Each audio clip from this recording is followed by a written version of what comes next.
Good morning, everybody. I'm going to ask if you would please take your seats so we can get our next session started here. My name's Kristen Urisic-Scott. I'm your education chair, and we're so excited to have you here with us this morning. I wanted to be sure to thank our sponsors because without them this wouldn't be possible. So for our education session 2, we have Concord Foods, and then of course the refreshment area that you all just enjoyed in between the sessions was in Now You Know. Let's give them a round of applause.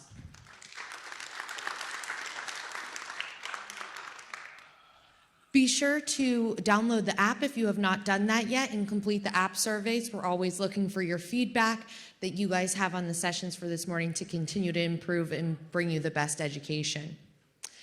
So now I'm going to introduce Anna Marie Roaring. She is the principal at 210 Analytics, providing customized research and marketing strategies with a specialty in food retailing for clients such as the Food Marketing Institute, National Grocers Associations, National Confectioners Associations, and many other. Through countless studies and presentations for audiences large and small, Anna Marie has developed an excellent perspective on the changing nature of the shopper in the food retailing business. Anna Marie offers a diverse and in-depth view on retailing financials, operations, shopper behavior, and how and why these issues are important to various organizations today and into the future. Prior to founding 210 Analytics, Anna Marie was the head of research for the Food Marketing Institute. Let's take it away. All right. Thank you, Kristen. Good morning, all. And so let me give you a little bit of background on what we were going to do today. So as you've probably all noticed, the theme for this year's conference is what is new in 4 different areas. It is at the farm, in the store, on the menu, and for our planet. So initially, as we started to talk through what this session should look like, we had the grand idea for me to summarize all that was new in each of these 4 areas. So very quickly, as we started to build the deck, we realized that that was a wee bit ambitious, and unless you wanted to bring your sleeping bags and be here until Christmas, that wasn't going to work. So what we did instead is look at what are some of the commonalities, and the commonalities really is the shopper.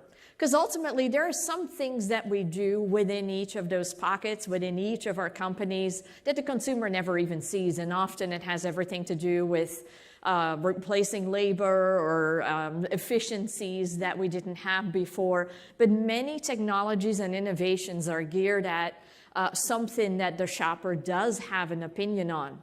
And if we think about it, the shopper is really ultimately all of our boss. And over the years, we've definitely seen technology that got rejected by consumers and just wasn't used. In fact, for a long time, the QR code went nowhere and it's come blasting back. So what we decided to do instead is do a consumer survey about all that is new in each of these 4 areas and ask the consumer where they thought and weigh in on each of these topics and where they think some of this technology will go. So we asked 1,500 consumers just in August, less than a month ago, so this is very, very recent information. And of course, as it always goes with these surveys, we can break that down by income and by region and by all these other things. But for the purpose of this session this morning, what we figured we will do is look at 2 different groups, if you will. So first of all, there is current consumption, and people described how much they engage with fresh fruits and vegetables, and that placed them in either a lower frequency bucket, an average consumer, or what we used to call the heavy buyer, but I wasn't sure if that was still politically correct, so we're calling those the high frequency buyers. Then we're going to look at somewhat more of the classic view, and that would be your 4 generations. I have them up here, and as you can see, the little letters that you see throughout, that reflects Gen Z, Millennials, Gen X, and Boomers. So that's how we're going to look at results. The reason for that is extremely important. Of course, we just heard the speaker this morning talk about how different the generations are in their wants and likes, but they're also very different in their spending. And this is really the premise of why it is so important to look at our consumers through the lens of age. And the thing is that if you look at current spending, which is that top line, the one that breaks out $100, you see that currently the Boomers and Gen X are still the majority shoppers. So oftentimes what I hear when I talk about the importance of sustainability or organics, what have you, a lot of people say, yeah, I don't know, I don't really see it in the numbers. That's right, you don't, because a lot of the generations that are currently the majority dollars are not as engaged with some of these topics as Gen Z and millennials. But then when you look at the growth rate, which is right below that, you see that the Broomer growth rate is actually slowing down, so their spending is only becoming less out of that $100 spent on fresh produce. And millennials are gearing up at 2.4x, meaning they are growing their share of produce dollars almost 2.5 times faster than the average. Gen Z, of course, sits there too, but they're still such a small part of that total dollar that we can't really accurately place a growth rate on that. So it is very important who spends today, who spends tomorrow, and that's one of the reasons why in this survey research we look at the generational fallout as well.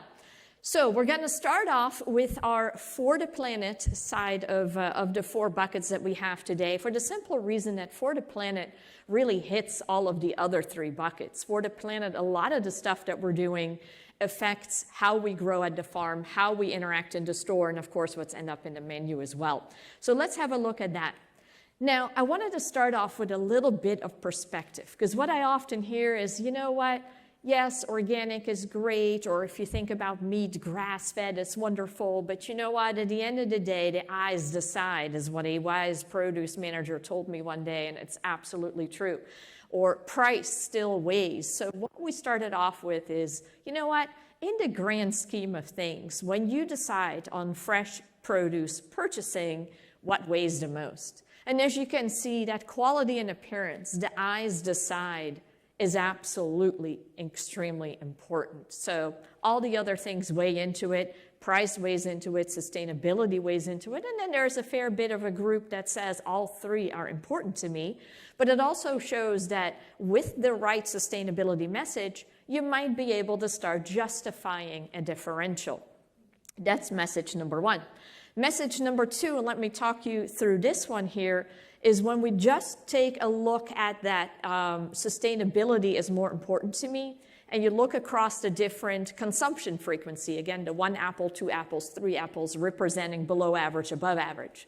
What you're seeing is today, your high frequency, you know, the ones that spend most of the fresh fruit and vegetable dollars, they equally count quality and fresh, or they way more count quality and freshness, I should say, than they do sustainability. 53% over 17%. So this is why you're not really seeing as much of it today, because your majority spender is really all that about that quality and looks.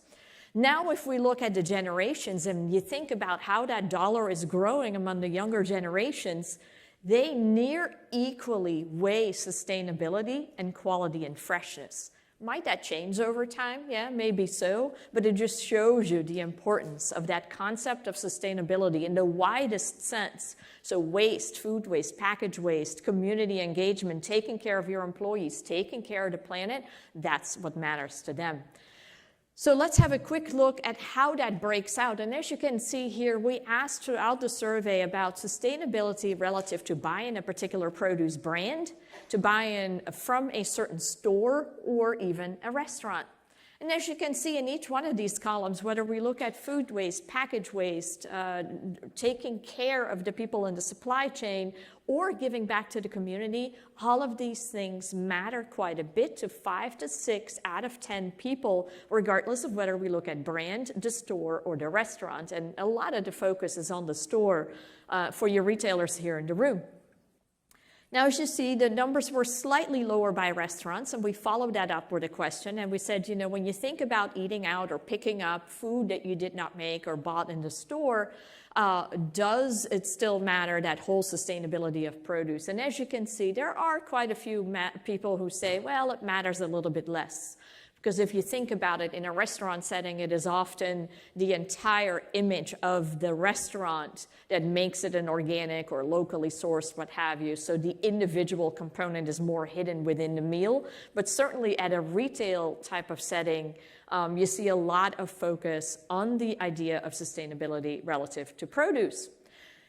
This slide is going to hurt. And I know I reran the numbers because I wanted to make sure I got them right. Because then we said, okay, so you said how important it was to you, how much it influences your purchase decision. Now let's talk about if you have ever seen a produce brand, a store, or a restaurant focus in these areas and make public commitments or efforts that you have noticed.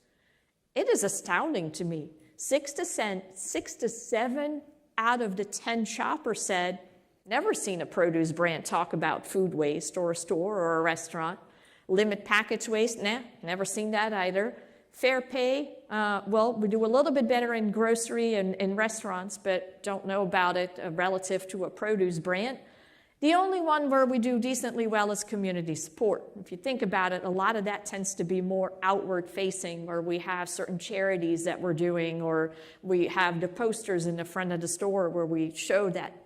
But we talked this morning about storytelling, and I think this slide makes a very compelling argument that we need to do more storytelling, because I'm pretty sure that there is no one in this room today that isn't doing these things. But I think oftentimes we do them in the vacuum of our own stores or in the back room even, or it's stuff that we know that we're doing, and we feel a little bit weird about boasting about it, and you know, maybe it might even feel a little bit disingenuous to talk about it. But if you look at Aldi, they often have posters throughout the store, and they're actually very recognized in both Europe and the United States for having a very deep involvement with the community, to package waste, to food waste, etc. We have brands whose entire brand positioning is about doing right by, whether that's the planet or the worker or all of the above. But then oftentimes what we see is commitments that pop up in the trade press over and over. Like I said, I did this about a month ago, and I really started paying attention. And every single day, every single newsletter that is pulled out has examples of things that all of you guys are doing. And I started to wonder, are we just talking to ourselves about all of these things, or is the consumer actually realizing that Wakefern now all has these crates that can be reused instead of putting more waste into the planet? So I stumbled across this video that I think is a great example of how you can communicate. Wow. Probably I don't read the nutrition labels as frequently as I should.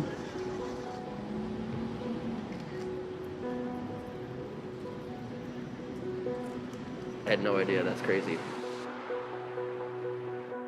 Oh my goodness, no, I didn't know that many.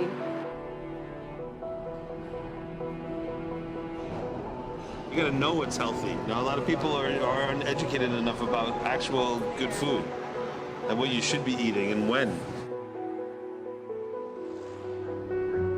It's a shocking number, but I'm not surprised. Healthier food is generally more expensive. I think a big piece of it is the price. Like, a salad in New York can cost you $15. I know that there's a lot of people that could use some help with food, but I didn't know those numbers.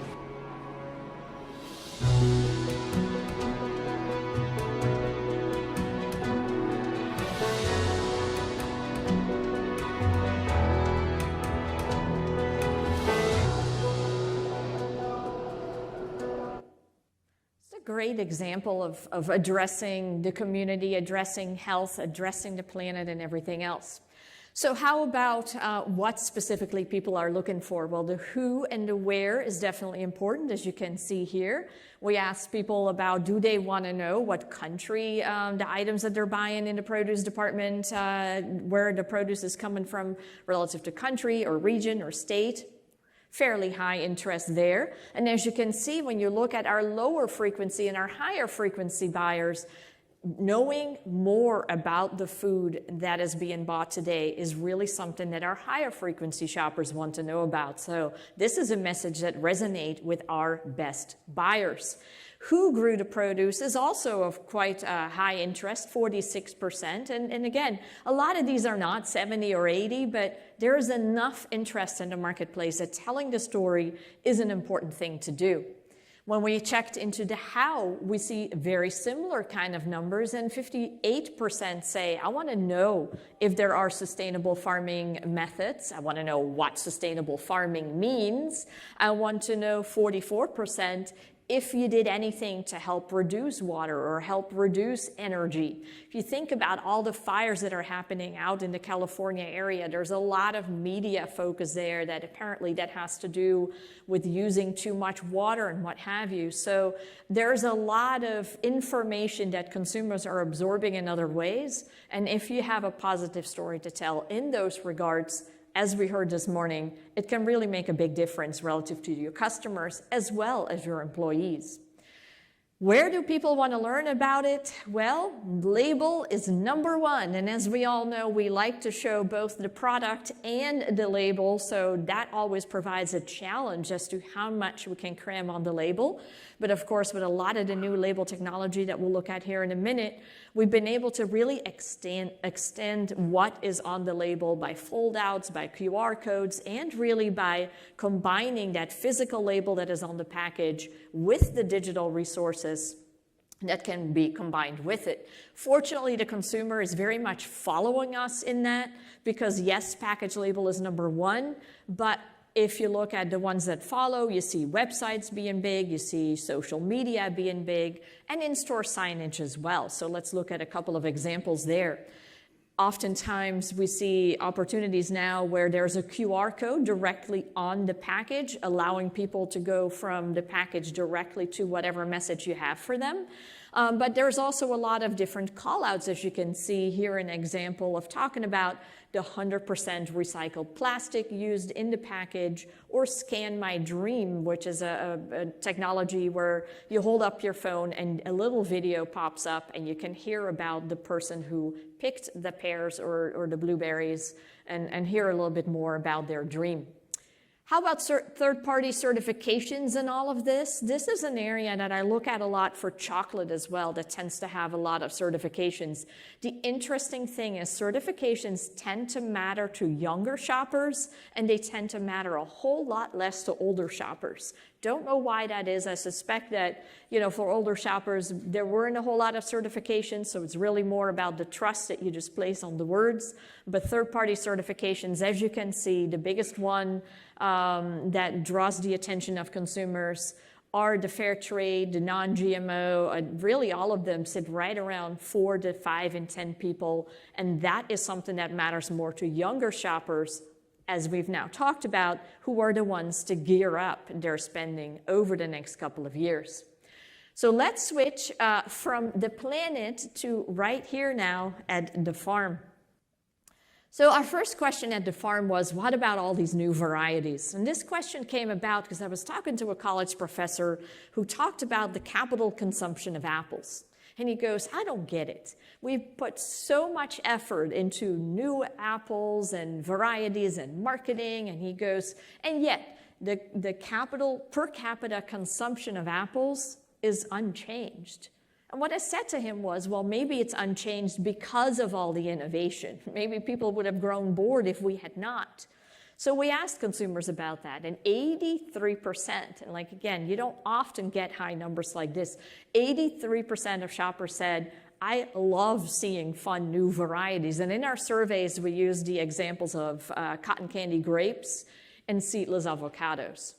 Now, over the last couple of months, Hazel Technology, who will be speaking later on at the show floor, and I have been doing these very short little modules on things like avocados and grapes and apples. And what we noticed each and every time was that, yes, the big varieties they generate the bulk of the sales. But it's very hard as a mature category to have these aggressive growth rates. So what we saw in each and every one of those was those new and fun varieties. They are the ones to put on the 200%, 300%, 400% growth rates. Of course, that has everything to do with the fact that they have a small base to start with, but there is absolutely truth about how innovation in varieties can continue to keep engagement with consumers going. Then we wanted to know about Farm Direct. We've heard a lot about that, especially over the last 18 months, where some wholesalers ended up going direct, bypassing the retailer. We see, of course, for years, the little stands next to the side of the road. Farmers markets have absolutely exploded. Instead of being once a week during the summer, they now tend to be several days a week, all year long. The ironic thing to me is that oftentimes the little stickers from the so-called farm-raised produce are still on the produce, but apparently nobody notices that. But as you can see, there is a lot of farm direct sales going on. The interesting thing is there's not a whole lot of demographic difference in people who buy from farmers markets, buy from produce stands, or even visit farms with things like pick your own blueberries or pick your own apples kind of thing. Where we really saw a lot of movement this year and where you also see a lot of differences in engagement, that is the online piece. And that's where a lot of farms on the meat side, the produce side, everything else have gotten very clever. And what we're seeing there is you either have these boxes delivered to your home or you can go somewhere and pick them up. And if you look at the difference there between boomers and Gen Z, you see that 47% of boomers have ordered online with either delivery or pickup. That's a frightening stat as a regular retail operation. If you think about it, how many of these folks are bypassing your store? Might not be for all of their purchases, but at least for some. On top of it, it was often not a one-time purchase. Of those folks that bought items online, whether it was for delivery or pickup, 35% had bought them, as we just saw. 54% said, this is a subscription. So now you're not just losing dollars once in the regular retail setting, but this is a continued thing that is going on. And again, if you look at that by generation, you see that the younger generations not only are engaged with buying Farm Direct online, but they're also way more engaged on a subscription basis. So I had to do some research on that, and you just put that in Google and there is a gazillion different boxes that come up, anything from specific to smoothies, specific to organic, or just, oh, you know, we pick stuff and you can't even choose. So I decided to look up some of these, and as you can see, the very, very cheapest one over there is $33. At $33, you get 2 apples, 2 oranges, 2 pears, 1 bunch of carrots, 1 bunch of celery. I mean, it is very, very little for $33. Now, if you contrast that to what we spent in store, we're spending $8.34 on produce when we are in the store. Mind you, this is a weekly subscription. Now, I sincerely doubt that a lot of people having these boxes delivered 52 weeks a year, nor do they have our household penetration. But if you think about it, this is a model that we should really try to recreate in the retail environment as well. Here's another example, the peach truck. As you can see, I picked a fantastic day to pick up my peaches. It was absolutely raining like crazy the entire 3 hours. But their entire premise is the idea of we bring the peaches directly from the orchard within hours to your home. You have to buy 25 pounds of peaches for $45. So A, that's not the cheapest price per pound relative to what you find in retail. And B, when does the produce department ever go after a 25-pound purchase? Bulk is something meat tends to meddle in a little bit, but in the produce department, we hardly ever look at a bulk purchase. So this is very interesting. Well, what they do is after you pick it up, and the cars just keep on coming, it was unbelievable to me.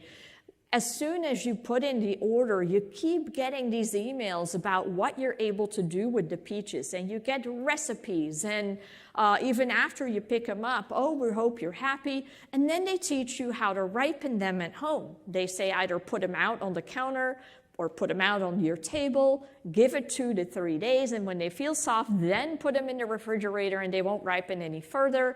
And by the way, this is how you freeze them, this is how you preserve them, because we realized 25 pounds of peaches is a little much to eat in just a week. Challenge accepted and succeeded, by the way.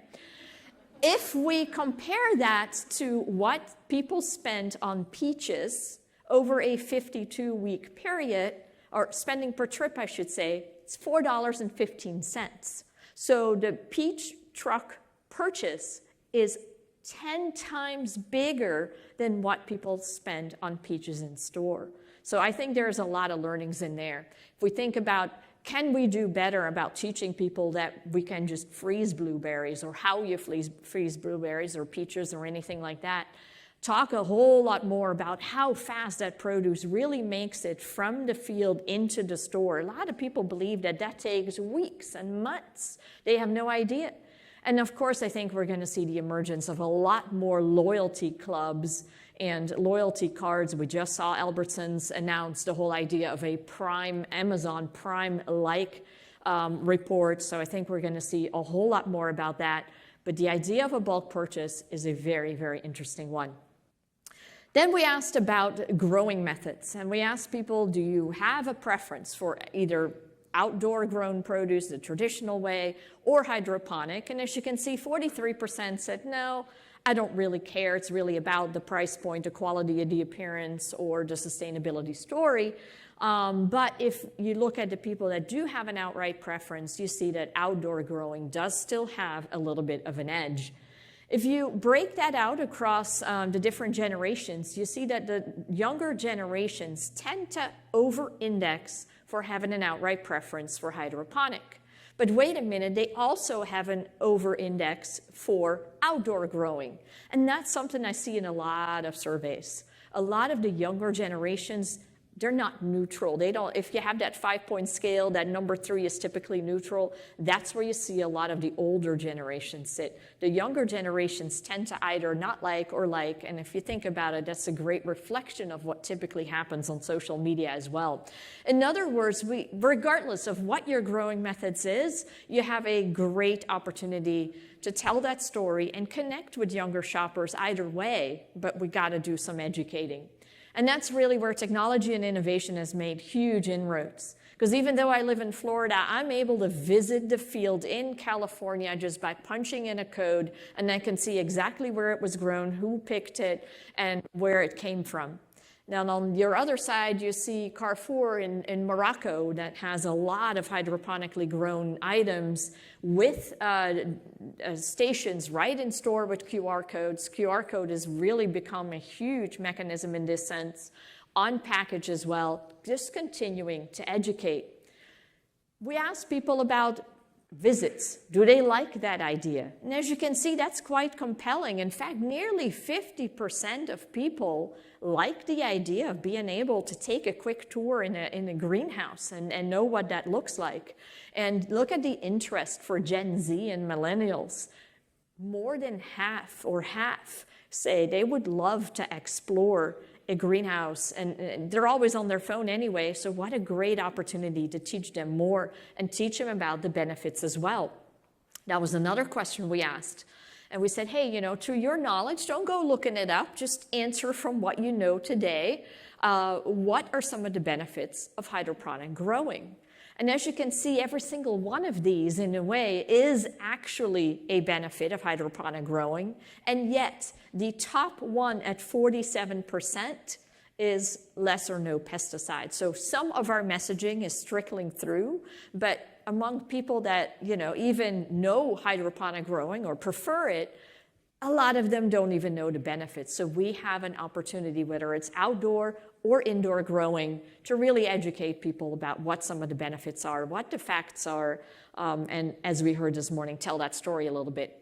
We're seeing more and more of that happening right here on the package. We see some good examples of bursting with flavor, talking about the flavor profile, of course, pesticide-free, sustainably grown, Jersey fresh with a reference to where it was grown, or just signage in store as well, just to drive home that message of what the different opportunities are.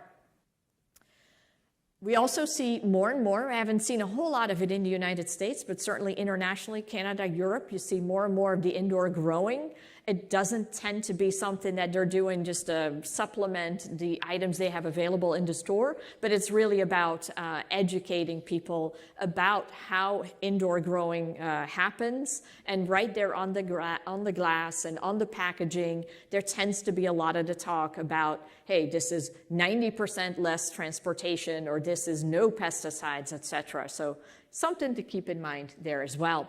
One last question relative to on the farm. We asked about GMOs. I will tell you from all the survey results, it's very clear to me that there is an enormous confusion, including myself, relative to hybrid versus GMO.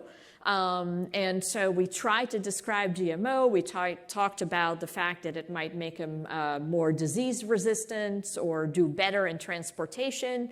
And we said, Mrs. Jones says she is okay with that because this is why it's done. And as you can see, that is a pretty divided field.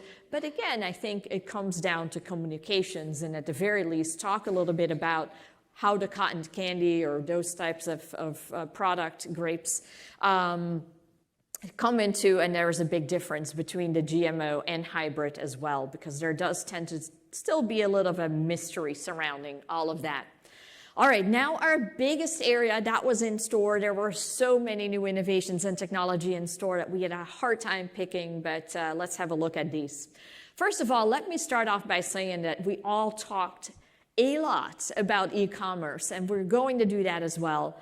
But at the end of the day, what we're seeing is at its height, 18% of trips were online. Right now, we are back to only 13% of trips being online. So the vast majority of grocery purchases is still happening in the store. And what is front and center but the produce department? When you ask people, how do you choose one store over another? Because let's be real, all of us have a million stores around us these days. It is the combination of produce and meat. So getting produce right is so important, especially if you think about the fact that a lot of the trips are coming back to the store. So we started off asking about planning, and we said, do you look for promotions? 86% do, and then I would definitely argue that as we're going to get more pressure on that dollar between inflation, between the unemployment benefits ending, between inflation just being rampant across the store, there is going to be more focus on promotions going forward. The big shocker of this survey, I would say, was that we've always had, go 10 years back, it was all about the paper circular that people looked at in store. 75% of people did that. Over the years, and it was 2 years ago, we saw in-store signage jump over the paper circular. Well, this year, the paper circular dropped even further, and the app jumped to number 2. And that, to me, is a very nice thing. Of course, it had everything to do with people trying to order more online last year and starting to be more digital, not touching papers. A lot of us stopped paper circulars or reduced them in size over the last couple of years. But as you can see, the app really became way more important. I think the app will continue to grow if we look at who uses what. So the column on your far right, that is the paper circular at home. Boomers, that number used to sit in 80, 90, almost close to 100% of boomers would look at the paper circular at home and plan their meals from there. As you can see, even boomers, though they are the highest, are now below half. And what you see in the app and in-store signage as well, in-store signage tends to be fairly high across the board, a little bit higher still among boomers, but really when you look at that app usage, you see that it is driven by the younger consumers. So as they are gearing up their spending and as more boomers will start to download these apps, I think it actually has the opportunity in a few years for the app to become more powerful even than in-store signage. But digital signage is making a lot of inroads, and there is tons of stuff happening there. It's no longer about all those paper signs. A lot of it is moving and is changeable with the click of a button. You'll see that first one move a little bit. There are very small little signs that are just sitting in the center store with short, quick messages flipping back and forth. We also see these massive screens now in the produce department that are able to move between the silos of the different departments. Here you see a talk about the meat department right in the produce, and talking about, hey, if you're buying beef, think about buying these vegetables to go along with it. And then you see Barley's and Luntz up in Minnesota with signage right above the berry case, where you can actually see a little bit about the price. You can see about who they bought from, maybe some recipes, some nutritional facts, and that screen just keeps on flashing. And then we also have these same little signs like that automatically update. So how nice is that? You can talk a little bit more about where the fruit or vegetables came from, and a lot more information than we were able to put on those paper signage.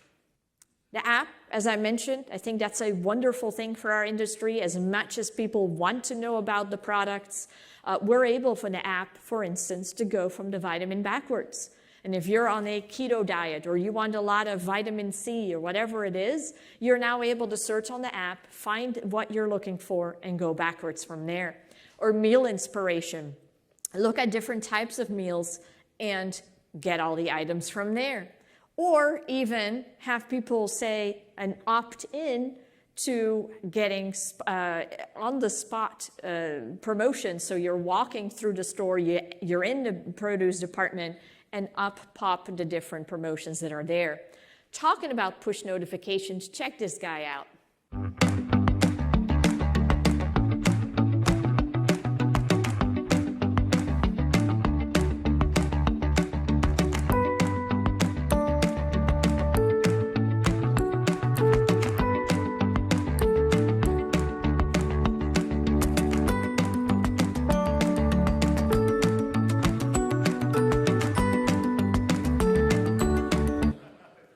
Incredible, right? Because we all need M&Ms to chase us through the store. But now imagine if we can have bananas chasing us through the store in the cereal aisle, or avocados chasing us through the store in the chip aisle. It's crazy technology. It's being tested.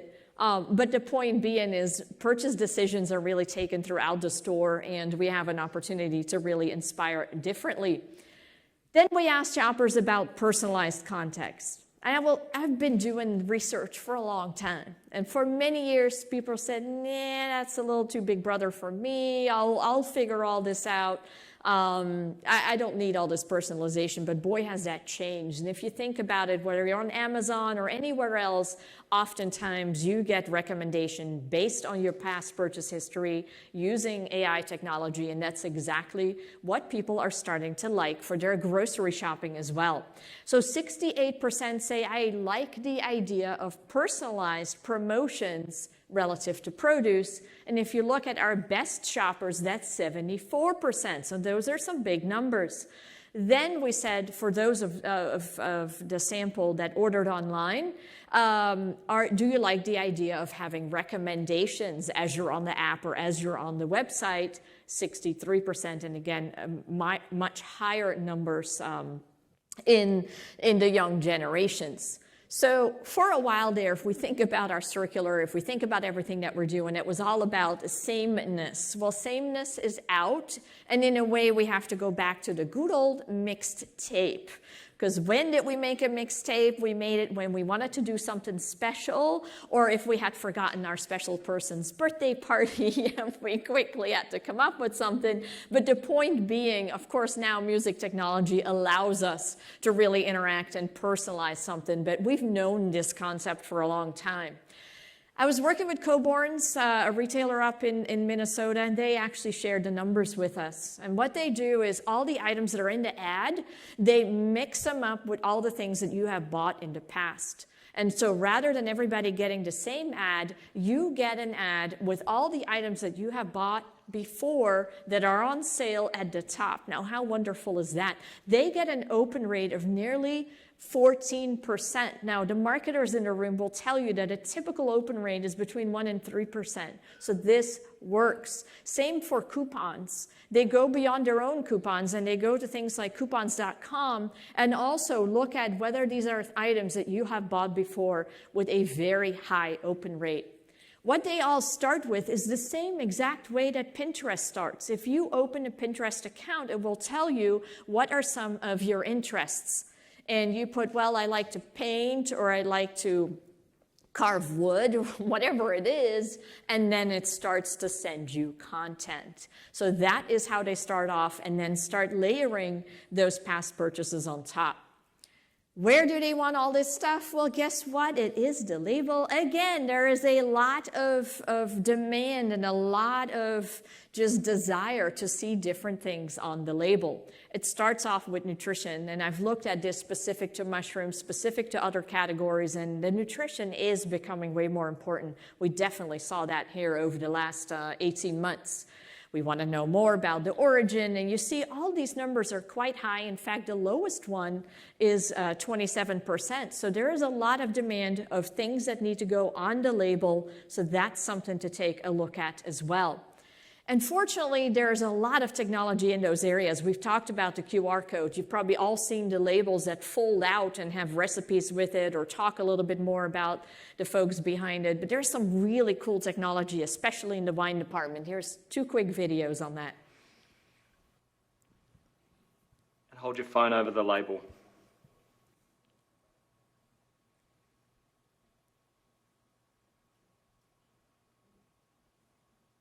Augmented reality. How cool is that? For the army of Walking Dead fans out there, this is a new exciting way to engage with such a fantastic brand. The great thing about augmented reality is it's evolved to 2 bottles. So now you can get multi-bottle interaction, with Sheriff Rick taking on a walker.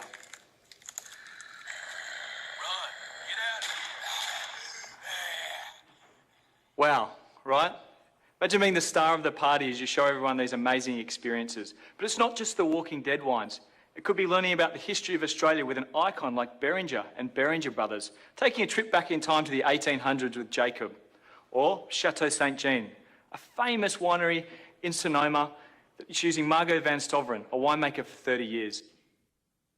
Or your produce brand, right? I mean, what a great way to interact with people and then become the talk of the party.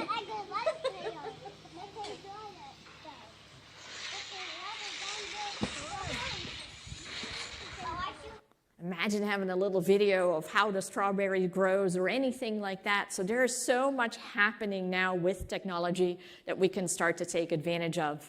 The QR code is absolutely back with a vengeance. Before, you had to have a special app for it, and that app never worked. At least it never did for me.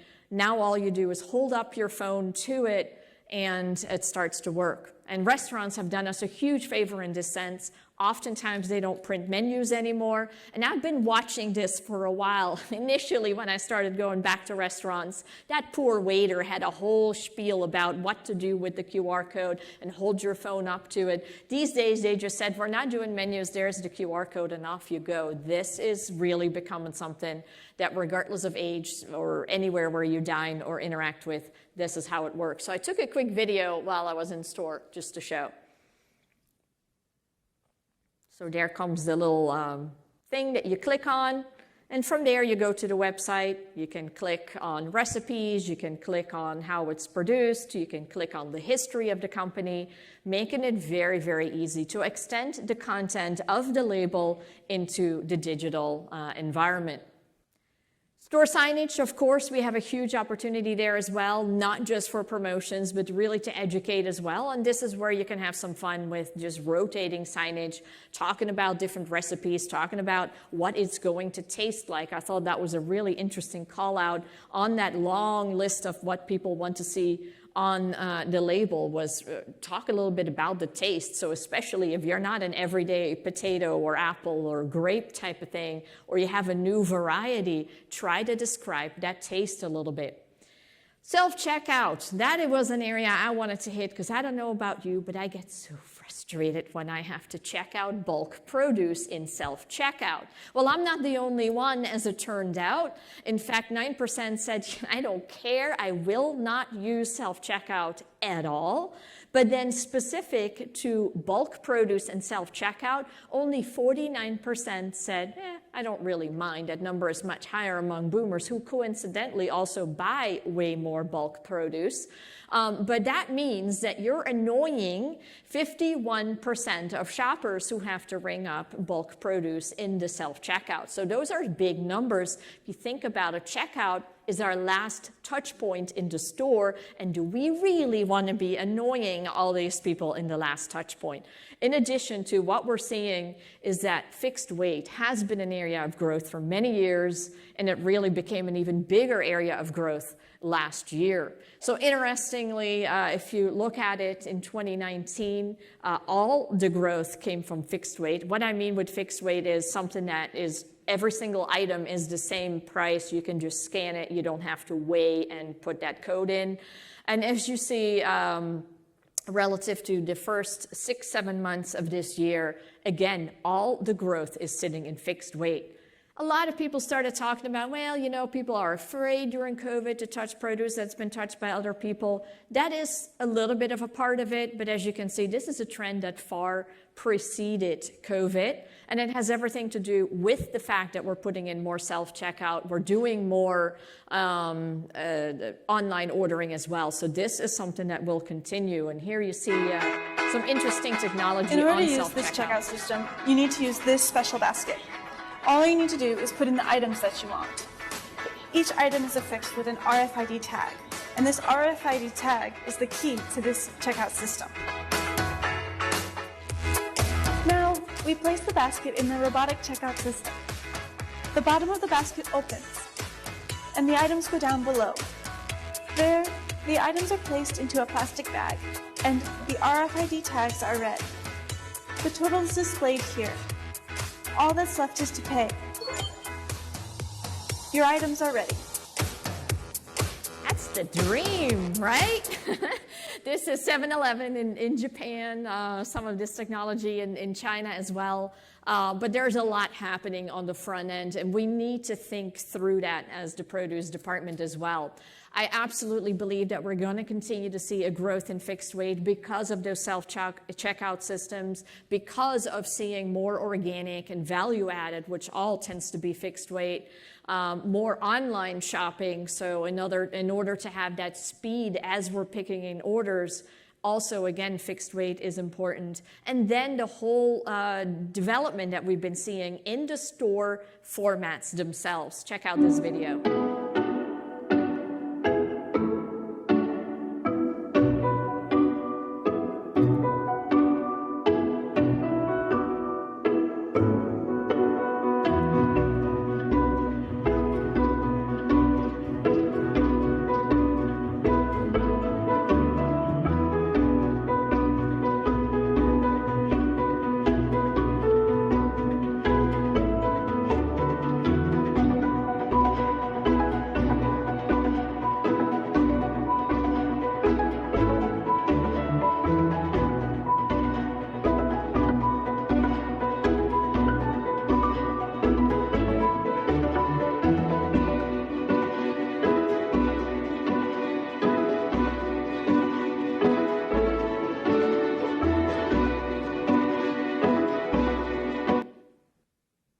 Quite amazing, right? So we've all heard of Amazon, their walk-out technology.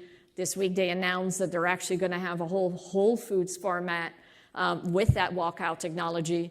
But we all know here we have a problem with rural stores disappearing as well. And as we can see, we really see that technology and innovation starting to address that.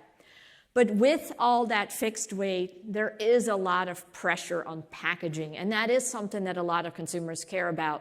72% say they are a bit concerned about packaging, and they are interested in their produce department exploring things like environmentally friendly, reusable, etc. But with all of that, oftentimes function does outweigh the planet still to date. So exploring is interesting, but there is still a lot of focus on the packaging, protecting the item, and certainly that's something that we saw a lot more recognition for among the shoppers here over the last 18 months. It's not just package waste, it's produce waste as well, where we see a lot of concern from consumers. 60% are concerned about their own throwing away of produce at home that they've bought and never ate. And if we again look at our high frequency consumers, that's 72%. So this is a big issue among shoppers. So talking about shelf life, talking about how you can freeze things and how you can preserve things and make sure you toss out less is very, very important. And then there is some concern about field to store as well. A lot of in-store programs happening in this regard. Here is a program in France where instead of going around with the shopping cart and putting everything in the cart and shrinking it out, they're putting it in these boxes where every single box is different, and the little tagline is, it's a little bit less good looking, but it's still really, really good. And that's been a program that Carrefour has rolled out across all their stores and is working very well. Of course, we've all seen many innovations relative to imperfect foods, smaller portion sizes. So if you are just one person, maybe you just want that small avocado kind of thing. And then a lot of shelf life technologies as well. This afternoon on the show floor, make sure you join those to learn a little bit more. People love the idea of added shelf life, but they're not all in 2 feet forward right off the bat. 37% say they are, as long as it's done safely. And then you have 53% who said, wow, that sounds very interesting, but I want to learn a little bit more first. And that's the theme I think that we've heard really all this morning, hearing a little bit more first. So what do they want to hear first? Well, it's really about that idea of, well, you're messing with my food a little bit and it's fresh produce, so what are you doing? Is it still safe? Does it impact the nutrition? Does it impact the taste? So as you're rolling out these technologies, really talk a little bit more about what it does to the product itself. All right, let's talk about e-com for a minute, because as we said, it did become really, really big. It did really boost our revenue outside of the store, and we continue to see that people are buying, more people are buying online, they're buying more regularly, but we do see some of those trips go back to the store. But all in all, we now have 80% of online shoppers who have purchased fresh produce, and that translates to 53% of all grocery shoppers in the US. So these are getting to be some sizable numbers. If we look at what is being bought online across all fresh departments, it is produce that is rocking it. In fact, there's only 3 items on this top 15 list that aren't produce, being specialty cheese, ground beef, and bacon. So we once again are the trailblazers, just like we were in organic, and giving people the confidence that they can buy fresh online is very important. How about all those new online shoppers that we got last year? Where did they end up? So while this looks a little bit like a hurricane plot, it's quite easy. On the left are all the people who started buying online last year, and moving over shows where they ended up relative to are they still buying online. And as you can see, about 50% of the people who started buying online continue to do so with a regularity and now are what we would call heavy online shoppers. So there definitely is something to bringing people in, give them the confidence that you can pick the order better or as good as they do, and they will continue to reward you with that business. Who are they? Well, as we all expect, they are a little bit of the younger shopper. We also see continued higher engagement with that higher income, with the urban areas, really everything that you would expect. But as Patrick and I were talking yesterday, those gaps have closed a little bit. We've seen a lot of engagement with SNAP dollars online, for instance. We see rural communities coming online. We see lower income communities coming online. And when COVID was very, very high, we saw older demographic coming online. So a lot of those gaps are closing a little bit, and that's not business you want to lose out on. Relative to produce, we have, of course, a little bit of a bigger challenge than buying, say, a box of cereal. So we don't always get it right. About 32% said, well, it wasn't as good as what I would have picked. And it's hard to know exactly what people would have picked, because some like glow-in-the-dark green bananas, another like them yellow and ready to eat. So this is something that we need to work on for sure. But our survey said that half skip at least some items that they say, I would never buy that particular produce item online.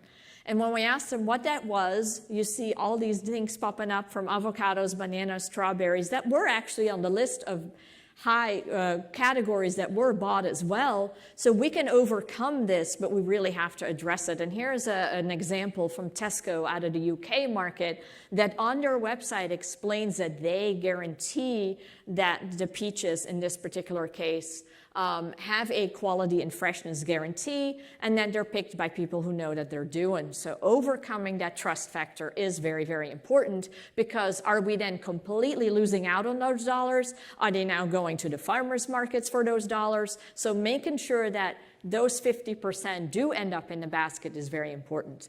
But click and collect dominates the dollars. As you can see, 70% are picked up from the retailer, and 30% are retailer delivery. So that's really where a lot of it is moving.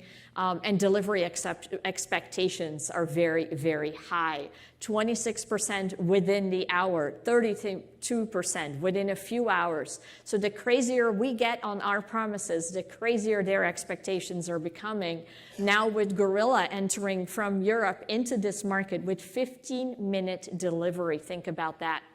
Of course, we have unique challenges. A lot of people prefer each pricing, not knowing how many pounds are, or how many bananas are in a pound. A lot of them start with past purchases, so we want to make sure that we get that impulse purchase into the basket as well. That is so important for fruits, so important for floral as well. And of course, translating that impulse into an online world is very important. Talk about your new items, talking about your seasonal items, much like you set up your cherry display just as you walk into the store. Having that translate in the online world is important as well. Occasions, just like you built your Cinco de Mayo display in store, have your Cinco de Mayo display online. In fact, it's a lot easier to do, right? And many more requests for information. And again, that is something that we can very easily do. Sales specials are still important. Nutrition information still important. Recipe ideas still important. And it's very easy to do that online versus in store. So take advantage of that. And e-commerce really allows us to extend the market as well. What we're seeing, Kroger, for instance, in my area has no stores whatsoever, but I can still go to my map function on my phone and Kroger pops up because it delivers out of their warehouse and I can still buy Kroger. A lot of independents are taking advantage of that as well with depot stores where rural communities can order online. The truck comes 3 days a week and you just pick up your order from there so you don't have to drive very far. So this is a great opportunity to expand the marketplace. Robots, we had to ask about that. 42% see themselves ordering from a robot that delivers at home. 34% see using drone delivery. So these are really not out of the world ideas for a lot of these shoppers. Same for all the stuff that we're doing in store, from salad robots to vending machines to preparation robots. It will take a little bit of communications. Younger shoppers are really digging this stuff, but in-store technology is definitely coming as well. So last but not least, quick couple of slides here about on the menu. And more than anything, the big message is here. People are tired of the same old. Normally, we see about 70% of meals being generated off things that people tend or know how to cook. That is all the way down to 53%. And a lot of the inspiration now comes still from family and friends and cookbooks and TV shows, but really social media is becoming so important to this. So we really need to figure out a way, can we shorten that step between inspiration and the purchase so that we don't lose the dollar to everybody else?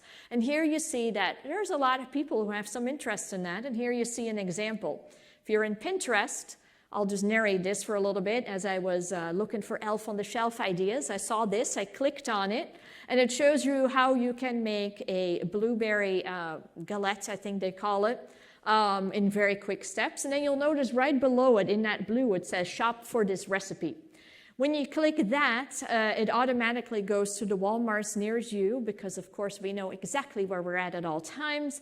All the different items that sit in this recipe automatically you can say, yep, I want that. No, I have that at home. No, I want this particular brand.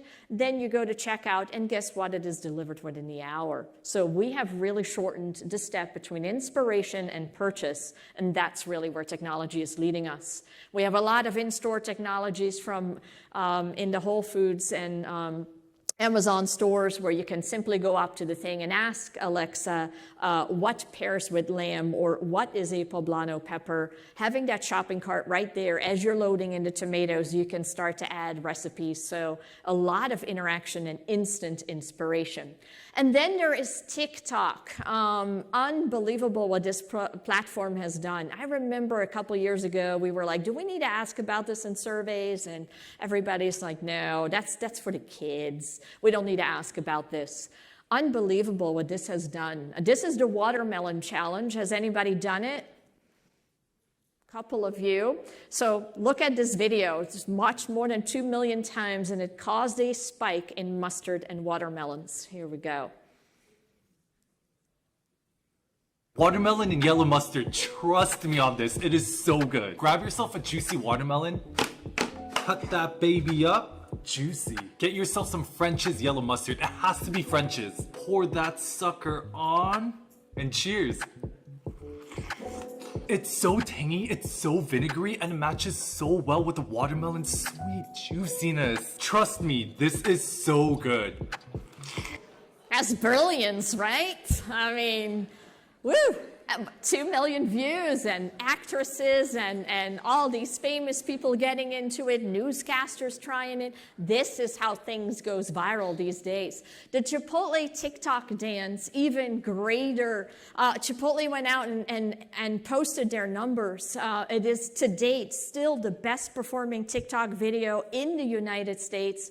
Led to all sorts of video submissions, huge sales in avocados, 420,000 pounds of avocados were mashed on that one day alone. So I imagine you think this is going to be a brilliant video, so here it goes. Peel the avocado, peel the avocado, guacamole, guacamole, guacamole. 430 million video views. That's unbelievable, right? And because I'm an evil person, I hope this song gets stuck in your head like it was in mine for 10 days. It's awful. But we all remember this mania, right? Where we do this big old pineapple, and that's what it reminds me of. There is different ways or ways to augment these types of things that we're doing in the store. Last couple of slides, face of cooking is changing very, very quickly. It used to be all about the stove, then the microwave came in. Now we're seeing huge interaction with things like crock pots, instant pots, hot air fryers. Air fryer, in fact, has jumped over a lot of these, and a lot of people swear they cannot live without it. So think about how a lot of the technology these days, people search from the appliance forward or backward, however way you want to look at it. So I have my air fryer, I want to use it, or I have my grill or smoker. We spent $4.5 billion on appliances in 2020. That's just unbelievable.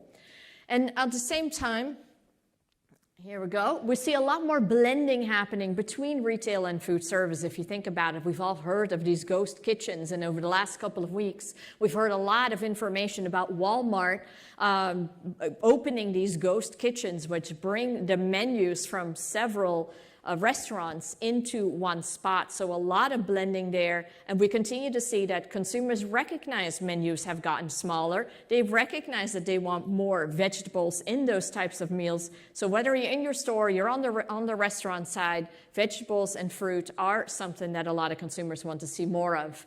This is the last video I wanted to show you. It's absolutely fascinating. This restaurant is 100% contactless from payment to pickup. The secret ingredient? A modernized automat machine. You can order from your phone anywhere within a few miles of the restaurant. You get on, you order your products, you agree on a time, and then you receive a barcode confirming everything that you have agreed upon. And at that point, when the product is ready, the product will go through the back end of the system. These lockers are 110 degrees at red and 35 degrees at blue. The cooks in the back will put the food in the product, and all they hit is one button hitting ready. You come and you just walk right up to the automat and wave your phone, and that locker will open automatically. So how did Morfogen come up with this invention of the future? He looked to the past.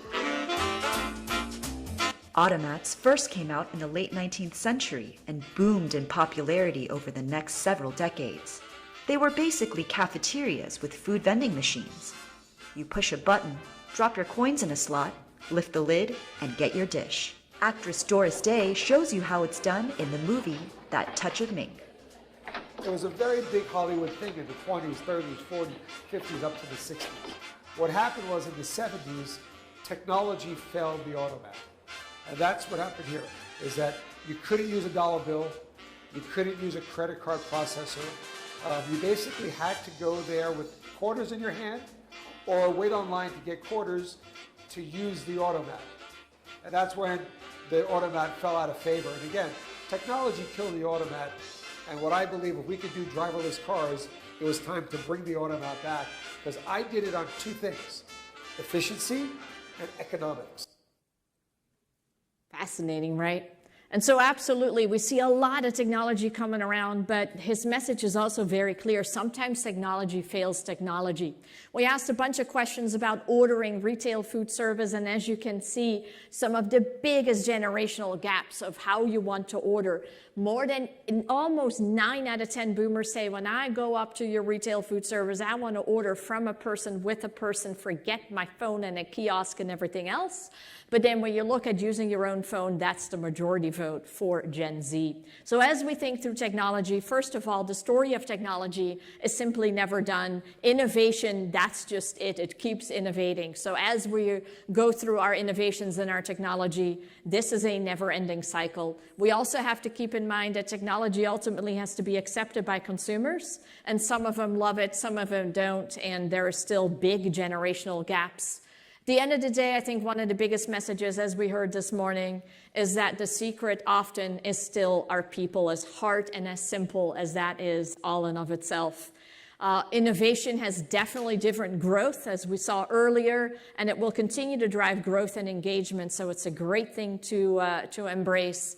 And I think sustainability is one of our biggest opportunities as we look at it from the number point of view. So here's my email, my phone, find me on LinkedIn. Everybody is welcome to download this deck, use all the videos, use everything else. Kristen, I don't know if we have a couple minutes for questions. We have time for maybe one or two. All right. Anybody, any questions? A hand shot up very quickly. Variety thing. You look at two of the big growth areas. One is avocados, which has one variety, it's 90 years old, and then you have the berries, which has a lot of growth and a lot of new varieties, but it's very, there's nothing in consumer and even at retail, and then you got the apple deal that's just variety crazy. I mean, kind of What's the ideal mix? what is essential and what's just incidental to that? Yeah. Well, first of all, as a research geek, I always say, you know, it's easy to have a giant growth percentage if you're this big, and a lot of people forget about that. But I do think it's not necessarily always about the new variety, but it's also about the new consumption occasion. I think avocados are a great example, right? Where, yes, there are some new varieties without the seed in it or the smaller varieties. But if you look at avocados, there's also the whole avocado toast, avocado pudding, and all these different ways in which TikTok and other ways have created new consumption occasions. And so between varieties and consumption occasions, I think every single category has an opportunity to grow, whether you are a mature variety or a small one. But really what I think the new varieties do well is talking about how they're different in taste, or how, you know, they're different in size or experience or what have you. And I think sometimes we forget about that as mature categories. I think it's about time for everybody to head over to the keynote area. So let's give Anna Marie a round of applause.